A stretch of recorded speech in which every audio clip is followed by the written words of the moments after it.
Praise Jesus. Now, there's a trending phrase that marriage is only for the fools, or marriage makes the fools happy. And I want to speak about this from a biblical perspective, because we need to understand that the enemy is at work.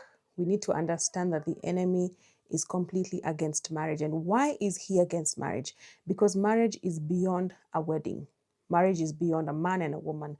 Marriage is beyond looking good and having children and having sex and having a wedding ring and having pictures and trending and posting hashtag my luxurious wedding on your YouTube channel. Marriage is beyond that. Marriage, before it is about a man and a woman, it is about a husband who is God and a wife who is a church.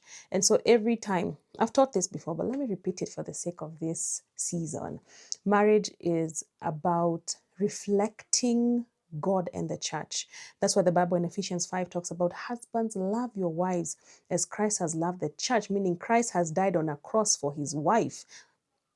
Isaiah 55, for my maker is my husband, meaning Jesus Christ being the husband, he died on the cross for his wife.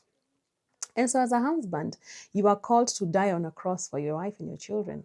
That is what being a husband looks like. It is being Christ. Being a husband is being Christ. Wives, submit to your husbands as unto the Lord. In short, be the church. Be who the church is. So now I'm giving you the homework to do. Go find out who is a husband biblically. Who is Christ? Then look at yourself as a husband and ask yourself, am I willing to be this person? Look at yourself, and if you're already married, and say, am I really a husband who is like Christ? Because when you marry the right person, you're marrying God through that person. That person is supposed to represent God, right? As women, ask yourself, am I willing to submit to the level of submission the church has? That means I praise. That means I follow even when I don't know where he's taking me, because submission is a topic I believe we're going to be covering on another video. But submission is being able to follow your husband even when you don't know where he's going. I remember when I was before the Lord and I was telling God, I want to move with clarity. I love moving with clarity. And the Lord told me, you have to trust your husband even when you don't know where he's taking you. Sometimes you don't know where he's taking you, but you just need to trust him anyway. And that is what submission looks like. And the problem is that now society has made marriage to look like a bad thing. I can read the comments and I'm so saddened that this is where we have come. This is the situation at hand. And I'm so sorry to say this, but it's society that has corrupted what marriage is. Because marriage, the Bible, from cover to cover, is a story of a marriage. He died on a cross for the sake of his wife. It is a marriage. So when the enemy is fighting marriage, he's not fighting a man and a woman. He is fighting God and the church. That is what it's about.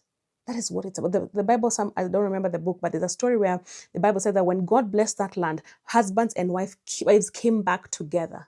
Why is that possible? Why is that the story? Because marriage is vital in the society. Marriage is very important in this generation. And I pray that we have a day when days come when we talk about the good side of marriage. Well, why is it always the bad side of marriage? Can we talk about the good side of marriage? Can we talk about the working marriages? Can we have witnesses who say marriage is good, marriage is working with God, marriage is possible? Can we have people who say hashtag marriage works? Can we have that good side of marriage instead of just focusing on the negative side? Just a reminder of anybody who still wants to get married in this generation, there's hope for you. There's hope for you, and there's hope for you only at the feet of Jesus.